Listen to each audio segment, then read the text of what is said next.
경기도가 지역 청년들의 미래 설계를 위해 청년 복지 정책을 실행 중입니다. 경기도의 청년 복지 정책 실행 1년을 짚어봤습니다. 정하영 김포시장의 핵심 공약은 서울 지하철 5호선 유치와 김포도시철도 조기 개통입니다. 지자체 간 합의 등 해결해야 할 부분은 많지만 현재까지 순항 중입니다. 부평구가 한국 매니페스토 실천본부의 공약 이행 평가에서 최우수 등급을 받았습니다. 하지만 일신동 군부대 이전 갈등 등 해결해야 할 과제도 남았습니다. 최근 며칠 동안 인천 서구 일부 지역에서 붉은 수돗물이 나오고 있습니다. 주민들의 피해가 이어지고 있는데 인천시가 피해 지원 대책을 발표했습니다.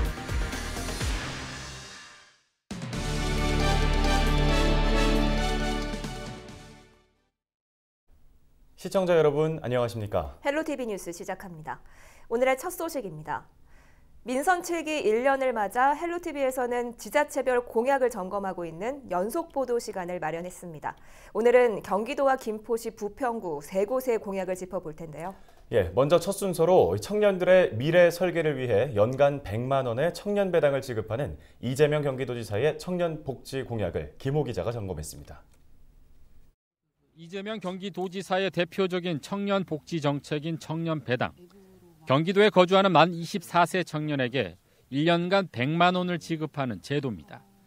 지급 방법은 분기별로 신청자에 한해 지역 화폐로 제공됩니다. 1분기 접수 결과 전체 15만 명 가운데 82%가 접수해 비교적 높은 신청률을 보였습니다. 지역별로는 성남시가 93%로 가장 높았고 부천시는 83%, 김포시는 79%로 나타났습니다. 과거의 청년 복지 제도에 비해서 현재 복지 제도가 체감상 와닿는 것 같다고 생각이 돼요. 직접적으로 이제 구매를 할 수 있고 바로바로 이제 체감할 수 있다는 점에서 되게 긍정적으로 생각하고 있습니다. 그 돈을 안 받으면 알바를 한다거나 부모님한테 지원을 받으면서 준비를 해야 되니까 부담이 두세 배로 늘어나잖아요. 근데 그런 부담 없이 제가 취업 준비를 한다거나 제 진로에만 집중할 수 있으니까 좋은 기회가 될 것 같고 좀 20대들한테 필요한 제도라고 생각을 합니다. 이 같은 관심에도 불구하고 현장에서는 지급 대상을 놓고 여전히 혼란을 겪고 있습니다. 대상자가 만 24세로 국한돼 있고 분기별로 신청을 받다 보니 신청 시기별로 대상자가 바뀌고 있습니다. 이미 지급된 1분기의 경우 2019년 1월 1일이 지급 기준일이어서 지급 기준일 현재 만 24세인 94년 1월 2일생부터 95년 1월 1일생이 대상자입니다. 같은 기준으로 2분기는 94년 4월 2일생부터 95년 4월 1일생이 해당됩니다. 94년 1월 1일생은 민법상 만 25세로 간주돼 하루 차이로 지급 대상에서 제외됐습니다. 대상자를 만 나이로 선정하다 보니 생일에 따라 100만 원을 다 받지 못하고 25만 원에서 75만 원만 받는 대상자도 나오고 있습니다. 1월 1일생이신 분들은 올해 1월 1일을 기준으로 25세가 되어버리시니까 94년생 같은 경우에는 연도 내 이제 본인 생일이 도래하시면 만 25세가 되셔가지고요. 이제 25만 원에서 100만 원까지 차등 지급을 받게 되는 경우가 생기는데 이제 내년에 앞으로 쭉 사업을 하게 되면은 이런 경우는 이제 더 이상 발생하지 않고 다 전부 다 100만 원씩 받으실 수 있게. 또 1분기에는 3년 이상 연속해서 경기도에서 거주한 청년만 지급 대상자였습니다. 학업 등의 이유로 잠시 타 지역으로 이주한 청년들은 대상에서 제외됐습니다. 이 같은 문제점을 해결하기 위해 2분기부터는 거주 일수를 총 합산해 10년 이상이 되면 3년 연속 거주 조건을 만족하지 않아도 지급하기로 했습니다. 경기도에서 막 20년 이상 살았는데 막 잠시 이렇게 왔다 가서 요건이 충족이 안 돼서 그런 부분은 좀 불합리하다고 판단이 돼가지고 조례를 개정을 했어요.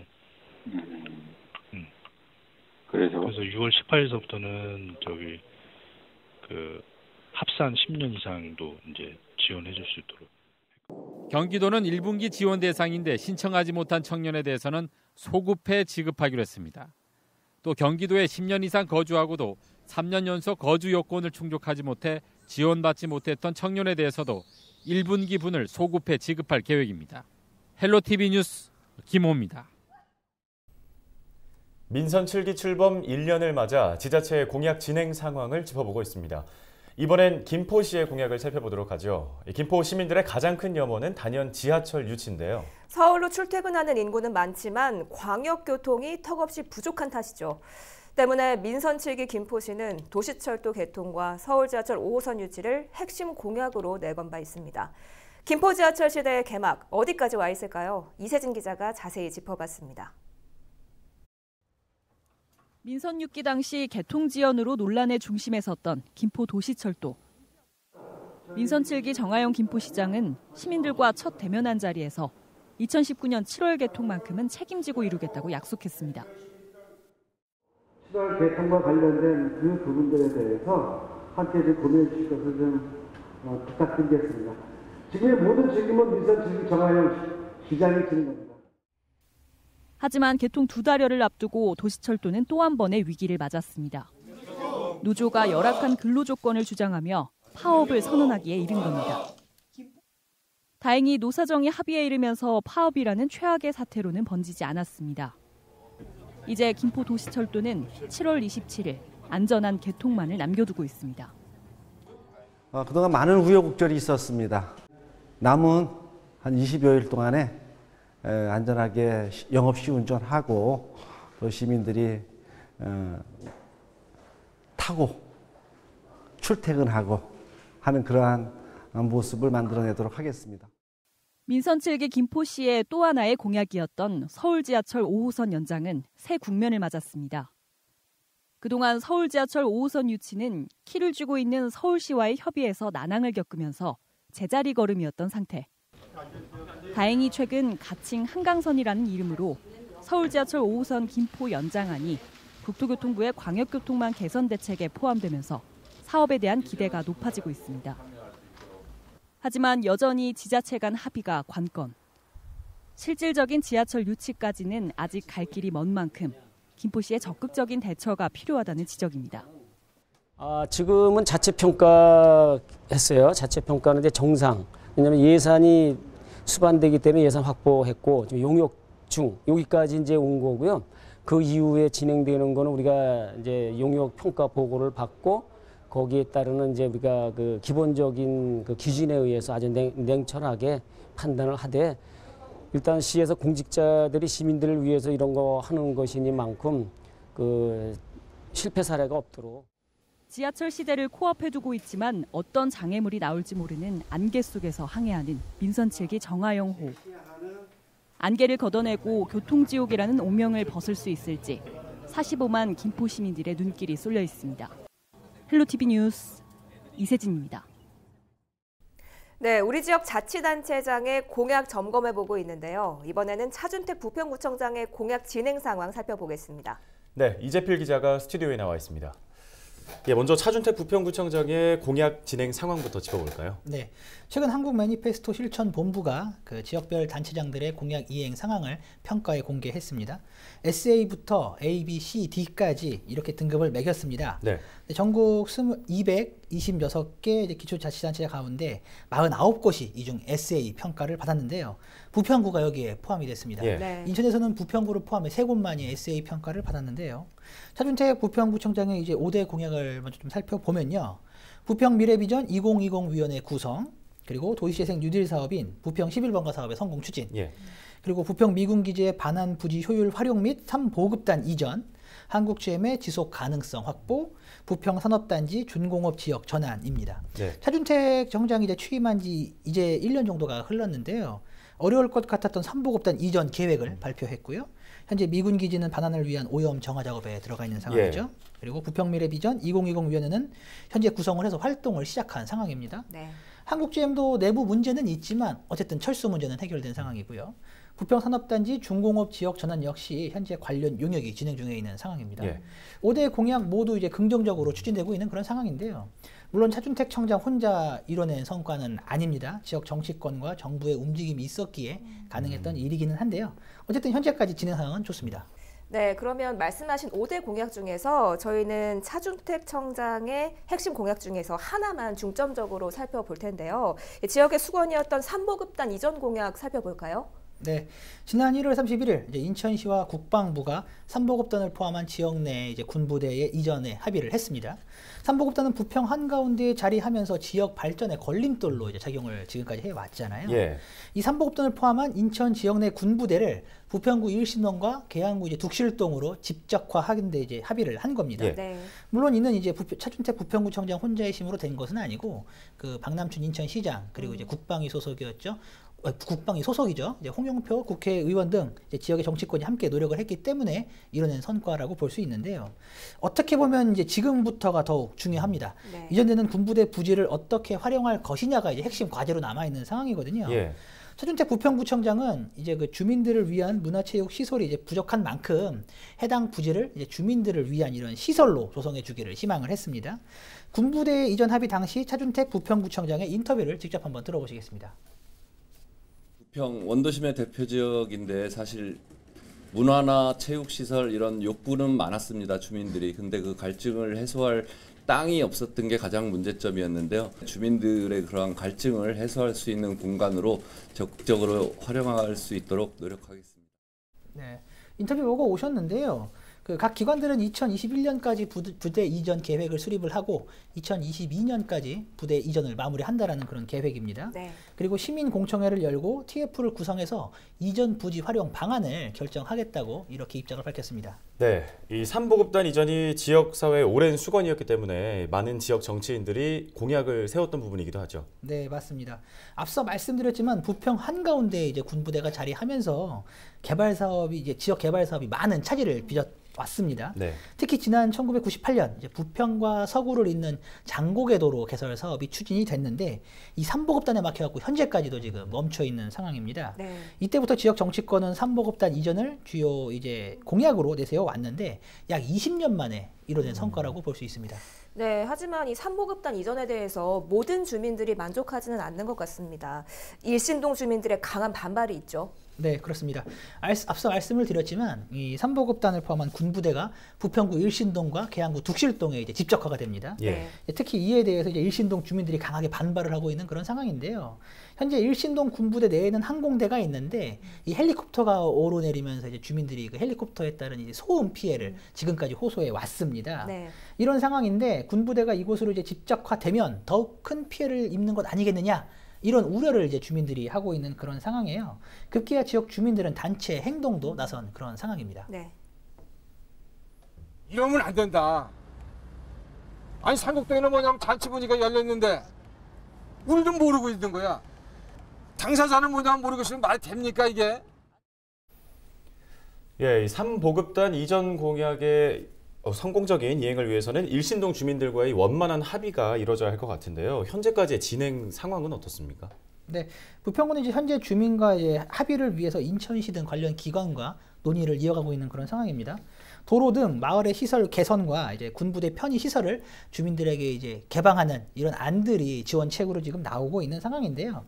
하지만 지역 주민들의 마음을 돌리기에는 아직까지 역부족인 그런 상황입니다. 네. 이 부분은 이제 앞으로 차준택 부평구청장이 해결해야 할 과제로 남아 있는 그런 상황입니다. 네, 알겠습니다. 아무쪼록 삼보급단 이전을 둘러싼 주민 간 갈등이 어떻게 해결될지 더 지켜봐야겠습니다. 이재필 기자 수고했습니다.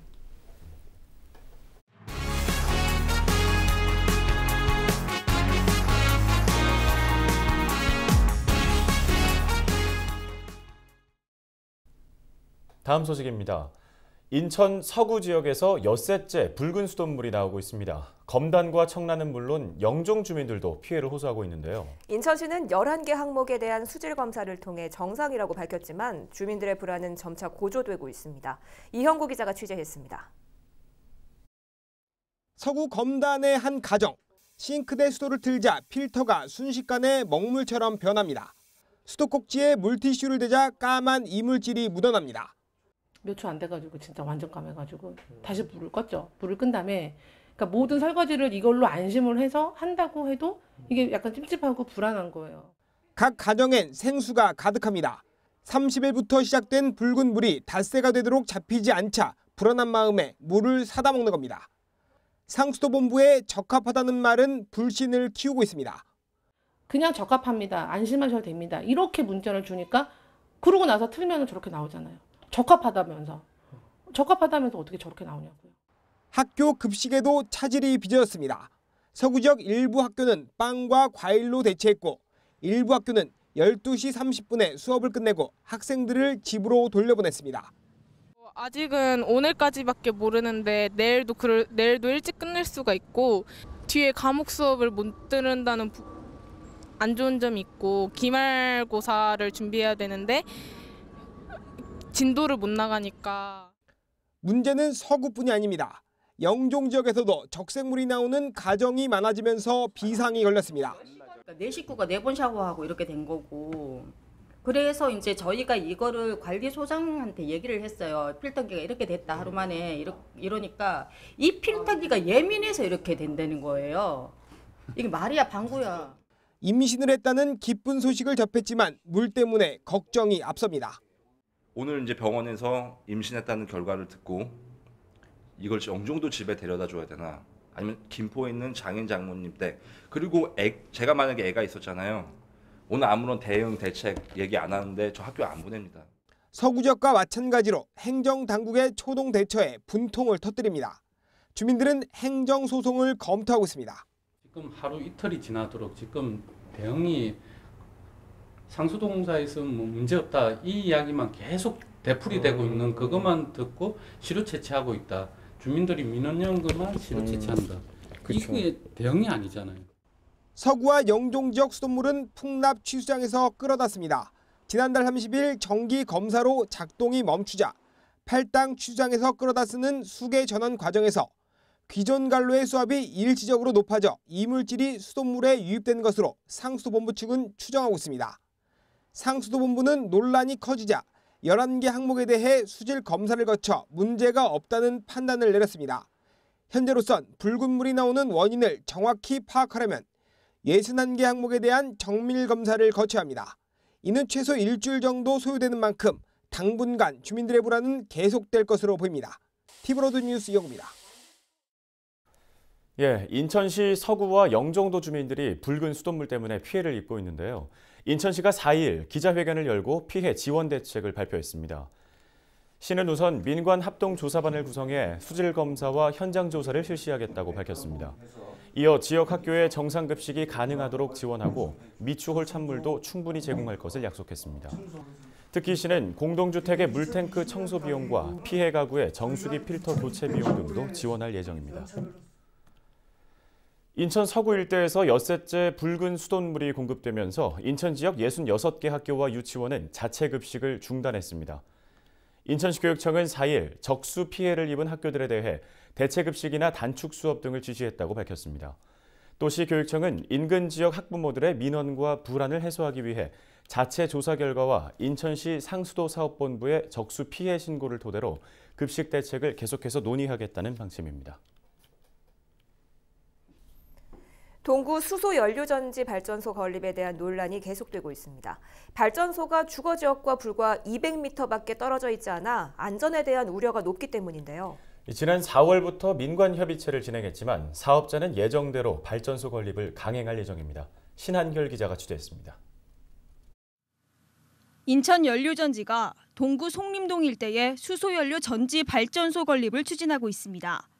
하지만 주민 3,000세대가 살고 있는 주거지역과 불과 200m밖에 떨어져 있지 않아 환경과 안전에 문제가 있다는 우려로 주민 반발이 거센 상황. 주민들은 인천시청 정문 앞에서 천막 단식 농성을 진행하고 대규모 집회도 개최하며 발전소 건립의 백지화를 요구하고 있습니다. 그러나 인천연료전지는 오는 7일 예정대로 본격 공사를 진행합니다. 적법한 절차에 의한 사업이고 막대한 매몰 비용의 부담이 있기에 예정대로 착공을 진행한다는 것입니다. 사업 자체가 폐기되어져야 한다는 것과 막대한 매몰 비용의 부담 등이 결국 사업을 접어야 한다는 결과를 수용하지 않는다는 것과 적법한 절차에 의한 사업임을 강조하는 대신 주민과의 상생을 위한 방안으로 공사의 투명성을 위한 주민 감시단 구성, 아파트와 발전소 사이 녹지 공간 조성, 주민펀드 마련 등을 제안했습니다. 주민분들이 걱정하시고 우려하시는 것들을 최대한 투명하게 감시하고 참여할 수 있도록 하며 녹지 공간을 만들고 주민펀드 등의 방안도 제안된 상태입니다. 그러나 주민 비대위 측은 적법한 절차라는 연료전지 측의 주장에 동의할 수 없다며 주민과의 협의 없이 불합리하게 추진된 사업이라며 백지화를 요구하고 있습니다.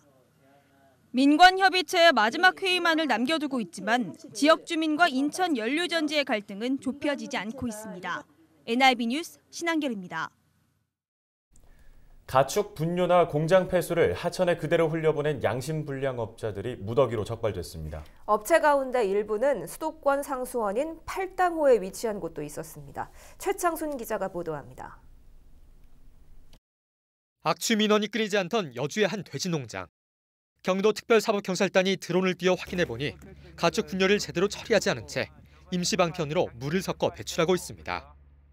인근의 한 젖소농장은 분뇨 처리 비용이 아까워 밭에 분뇨를 산처럼 쌓아두었습니다.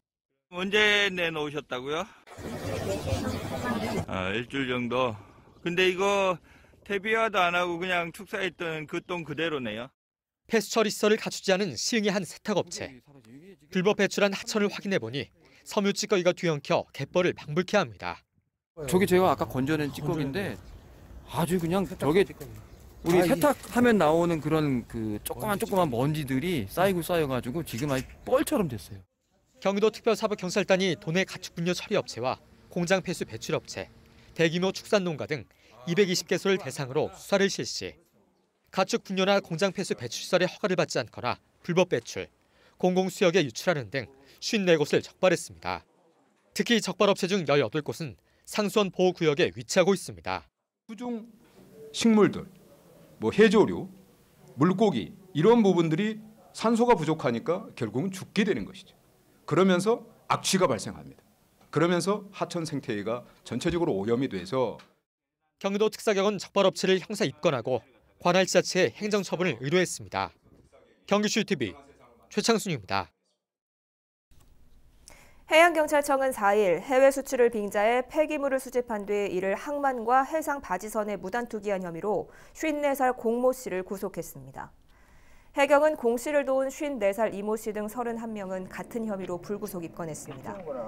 이들은 지난해 3월부터 6월 초까지 전국의 재활용 처리장에서 수집한 4,500톤 분량의 폐기물을 평택항과 당진항 그리고 해상 바지선에 불법 투기한 혐의를 받고 있습니다. 공 씨 등은 폐기물을 베트남으로 수출해 처리한다고 폐기물 배출업자들을 속여 6억 7천여만 원을 받아 챙긴 것으로 조사됐습니다. 이들은 돈을 받고 넘겨받은 폐기물을 항만 등에 불법 투기했고 이후 지자체의 시정 명령에도 불응해온 것으로 확인됐습니다. 해경은 전국 항만에 유사한 사례가 더 있을 것으로 보고 수사를 확대할 방침입니다. 부평 테크시티가 4일 개소식을 열고 본격 운영을 시작했습니다. 개소식에는 박남춘 인천시장과 차준택 부평구청장 등 관계자 80여 명이 참석했습니다. 부평 테크시티는 부평 산단의 ICT 산업 발전을 돕기 위해 마련된 업무 지원 시설입니다. 한편 지역 청년 사업을 지원하는 부평 혁신지원센터도 이날 함께 문을 열었습니다. 부천시가 고용노동부 주관 2019년 전국 지방자치단체 일자리 대상에서 기초자치단체 부문 특별상을 받았습니다. 이번 평가에서 부천시는 부천지역 노사민정협의회 등 23개 일자리 유관기관과 협력해 지난해 일자리 목표를 초과 달성하는 등의 성과를 인정받았습니다. 시는 시상금으로 받은 8천만 원을 여성과 청년 일자리 창출을 위해 사용할 계획입니다. 부평구도 전국지방자치단체 일자리 대상에서 특별상을 받았습니다. 구는 찾아가는 취업정보센터 운영 등에서 높은 평가를 받았는데요. 또 한국GM 노사 양측과 만나 한국GM 안정화를 위해 노력한 점도 인정받았습니다. 부평구는 올해 약 1,500개의 일자리 창출을 목표로 하고 있습니다.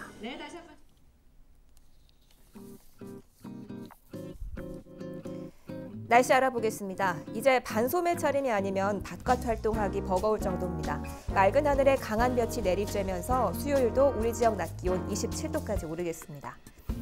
주간 날씨 볼까요? 기온은 이번 주 중반까지 오름세를 보이겠습니다. 더위는 금요일에 전국에 비가 오면서 주춤할 전망입니다. 전국 날씨 보시죠. 서울의 아침 기온 18도, 강원도 춘천 17도, 전북 남원 17도, 부산 해운대 20도 보이겠습니다. 낮 기온은 서울 28도, 충북 청주 30도, 전남 순천 33도, 경남 창원 30도 예상됩니다. 오늘 준비한 소식은 여기까지입니다. 헬로티비 뉴스는 언제나 지역 주민 여러분 곁에 있겠습니다. 시청해주신 여러분 고맙습니다.